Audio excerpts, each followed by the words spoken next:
এরপরে প্রশ্ন হলো, আমরা জানি নামাজের মধ্যে যে সমস্ত ফরজ রয়েছে, যদি কোনো একটি ফরজ বাদ যায়, সেই ফরজগুলোর কোনোটা বাদ গেলে কি নামাজের ক্ষতি হবে নাকি শুধু গুনাহ হবে আর কি? শরীয়তে কি বলে?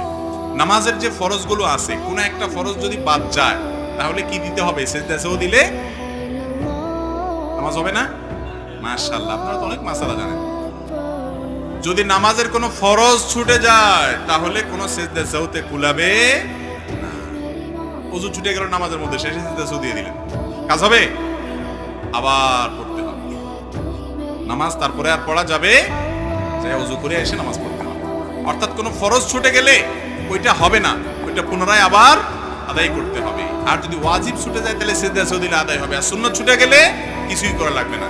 নামাজের মধ্যে মোট 3 ধরনের ভুল হয়। কয় ধরনের ভুল হয়? সুন্নাত, ওয়াজিব